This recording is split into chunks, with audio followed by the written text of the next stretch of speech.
Good morning, class 5th. Now this is the chapter number 16, Peace Efforts of India. शांति बनाने के लिए India ने क्या क्या एफर्ट्स करे हैं। जैसे कि आप सब लोग जानते हैं कि इंडिया में काफ़ी ज़्यादा शांति रहती है और काफ़ी ज़्यादा लविंग कंट्री बोला जाता है। ठीक है, यहाँ के लोग हमेशा प्रोग्रेस रहे हैं और उन्होंने हमेशा ही शांति को प्राथमिकता दी हुई है। ठीक है ना, कोई भी यहाँ पे लड़ाई के फेवर में नहीं होगा। यहाँ पे अगर किसी चीज़ का आपको सॉल्यूशन निकालना है तो वो कभी भी लड़ाई नहीं हो सकती है। इससे पहले के टाइम की अगर हम बात करते हैं, पुराने टाइम की भी बात करते तो हमारी कंट्री ने काफ़ी ज़्यादा शांति के मैसेज फैलाए हैं। जैसे लॉर्ड बुद्धा ने, लॉर्ड महावीरा ने काफ़ी प्रचार किया है शांति का और लड़ाई ना करने का। जो अशोका है उन्होंने भी काफ़ी ज़्यादा काम किया है पीस को लेके और शांति प्रचार करने को लेके। उन्होंने अपनी पूरी लाइफ इसी में निकाल दिया। ठीक है ना, मॉडर्न टाइम आया तो महात्मा गांधी ने भी एक मैसेज दिया शांति का और लड़ाई ना करने का संसार में। India and the United nation के बारे में हम बताने वाले हैं। यूनाइटेड नेशन हमारी बहुत बड़ी संस्था है, एक इंटरनेशनल ऑर्गेनाइजेशन है जिसके बारे में मैं आपको पहले ही बता चुकी हूँ। एक ऐसा इंस्टीट्यूट है जो पूरे वर्ल्ड को रेगुलेट करता है। यहाँ पे सारे स्टेट्स, नेशंस मेंबर्स बने हुए। पहले स्टार्टिंग में यहाँ पे सिर्फ 50 मेंबर थे, लेकिन अब यहाँ पे 193 मेंबर्स हो चुके हैं। इंडिया उसमें से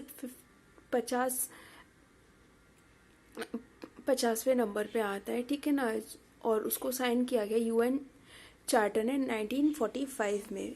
India constitution towards the UN, India ने कुछ कंट्रीब्यूट किया है यूएन को लेकर। इंडिया बिलीव करता है हमेशा उनके प्रिंसिपल में। यूनाइटेड नेशन जो भी बनाती है हेल्प करता है उनको इम्प्लीमेंट कराने के लिए। इसके अलावा जब भी उन्हें ज़रूरत पड़ती है इंडिया की आर्मी फोर्स की शांति बनाए रखने की, तो वो उसे हमेशा ही प्रोवाइड कराते हैं। ये कुछ जगहों के नाम है जहाँ पर आर्मी प्रोवाइड कराई गई थी। ठीक है ना, ये आप खुद से पढ़ लेना, इसमें कुछ बताने वाला नहीं है। थर्ड पॉइंट से मैं बता देती हूँ, जो इंडिया है उसने हमेशा ही काले गोरों को लेके, जो apartheid in the south Africa में था, मतलब काले गोरों को लेके जो लड़ाई चल रही थी उसको लेकर काफ़ी अपोज किया, उसके खिलाफ आवाज़ भी उठाई है। ठीक है ना, और कुछ नई पॉलिसीज़ भी बनाई गई है। जो इंडिया है हमेशा क्रिटिसाइज़ करा उसने, हमेशा उसने धिक्कारा है इज़राइल को और इंग्लैंड को, फ्रांस को, क्योंकि ये लोग क्या कर रहे थे, ये लोग अटैक कर रहे थे। ठीक है ना, ये लोग ये तीनों मिलकर अटैक कर रहे थे इजिप्ट पर। इस वजह से 1956 में इंडिया जो है उसने काफ़ी ज़्यादा फोर्स किया है गाजा स्ट्रिप्स, जो कि लेबनान और श्रीलंका में है। ठीक है, मिसेस विजयलक्ष्मी पंडित जो हैं उनको प्रेसिडेंट बनाया गया था यूएन जनरल असेंबली का। इंडिया एंड नाम का मतलब होता है नॉन अलाइंग मूवमेंट। फुल फॉर्म्स आएंगे, फुल फॉर्म लर्न कर लेना, मैं फिर भी बोल रही हूँ, बाद में नहीं बताऊँगी। जो नाम है, देखिए, सेकेंड वर्ल्ड वॉर होने के बाद इंडिया, मतलब जो वर्ल्ड था वो 2 पार्ट्स में डिवाइड कर दिया गया। अपने आप ही 2 पार्ट्स में डिवाइड हो गया 2 ग्रुप्स बोल सकते हैं या फिर ब्लॉक्स बोल सकते हैं। ठीक है ना, अब देखिए जो 2 ग्रुप्स थे उनको लीड करा, एक तो यूनाइटेड स्टेट्स लीड करा रहा था, मतलब यूएसए। ठीक है, और जो दूसरा था वो हमारा USSR, union of the Soviet socialist Republic. ठीक है ना, ये जो ग्रुप थे ये, इनमें दोस्ती नहीं हो सकी थी, ये एक दूसरे से इतनी लड़ाई मानते थे। उसके बाद इंडिया जब इंडिपेंडेंट हुआ 1947 में, तो दोनों ही चाहते थे कि इंडिया हमारे ग्रुप से आके ज्वाइन कर जाए। लेकिन इंडिया के जो लीडर्स थे वो कभी भी ऐसा बिलीव नहीं करते थे कि इंडिया कभी ग्रुपलिज्म में आए। ठीक है ना, मतलब जिसकी अगर 2 गुड़ बन जाएंगे, गुट बन जाएंगे तो क्या होगा, लड़ाई तो होगा उनमें। इसलिए इंडिया ऐसे किसी भी चीज़ में पार्टिसिपेट नहीं करना चाहता था। उसके बाद फिर एक टेंशन थी। ठीक है, उस टाइम पे हमारे पूरे वर्ल्ड में टेंशन चल रहा था कोल्ड वॉर को लेके। ठीक है ना, 4 लीडर ने ये डिसाइड बिल्कुल भी नहीं, वो बिल्कुल भी ब्लॉक को ज्वाइन नहीं करना चाहते। वो इनके काम को लेके बिल्कुल भी खुश नहीं थे और वो चाहते थे कि एक ऑर्गेनाइजेशन फॉर्म हो जिसका नाम रखा गया नाम, और उसमें कुछ लीडर्स थे जिन्होंने आके सपोर्ट किया, जैसे पंडित जवाहरलाल नेहरू इंडिया में, Marshal Tito Yugoslavia, colonel Gamal Abdel Nasser of Egypt. इसके अलावा हमारे Sukarno of Indonesia. Aims and the objective, देखिए एम्स एंड ऑब्जेक्टिव जो हैं वो हमारे काफ़ी ज़्यादा चीज़ों को फुलफ़िल करते हैं, ठीक है ना। जैसे ब्लॉग जैसी चीज़ों से दूर रहना चाहिए, हमें साथ मिलकर कॉपरेशन में काम करना चाहिए, हमें हेल्प करनी चाहिए मेंटेनिंग द वर्ल्ड पीस, मतलब संसार को शांतिपूर्वक रखने में, ठीक है ना, शांति बनाए रखने में।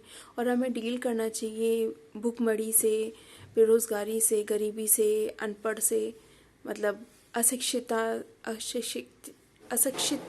जो होते हैं उन सारी से बीमारियों से, इन सबसे हमें लड़ना चाहिए, ठीक है ना। उसके बाद काफ़ी सारा डिसइंटीग्रेशन हुआ जब यूएसएसआर का, तो कोई भी ग्रुप्स नहीं बने, तो यहाँ के जो मेंबर्स थे वो बिलोंग करते थे, काफ़ी छोटे थे और पुअर नेशन को बिलोंग करते थे।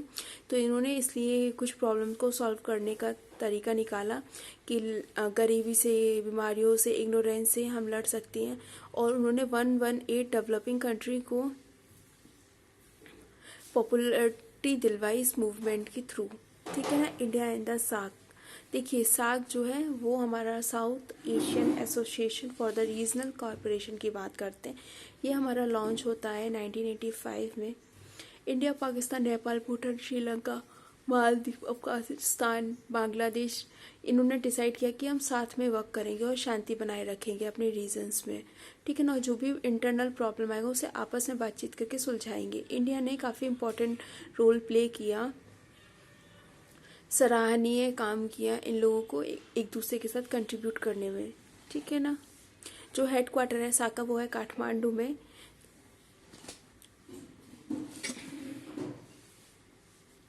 इसके अलावा इंडिया की काफ़ी फ्रेंडली रिलेशन है और भी बाकी के सारे डेवलपिंग कंट्री के साथ, ठीक है ना।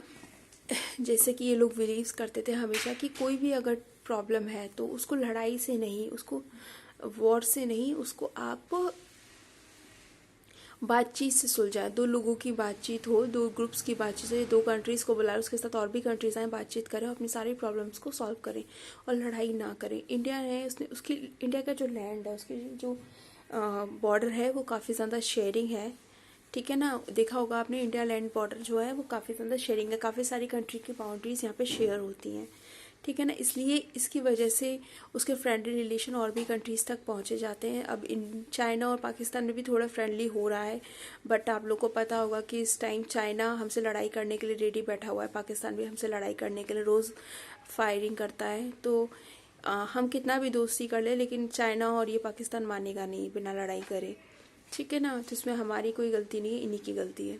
उसके बाद जैसे कि आपको पता है कि काफ़ी अच्छे रिलेशन बनाने की इंडिया ने कोशिश करी है अपने पड़ोसियों से, जैसे अफगानिस्तान, बांग्लादेश, भूटान, म्यांमार, मालदीव, नेपाल, श्रीलंका। इतना ही है आपका चैप्टर। किसी को कोई भी प्रॉब्लम हो तो वो मुझसे पूछ सकते हैं। फाइनली आपका चैप्टर फिनिश हो चुका है। बाय।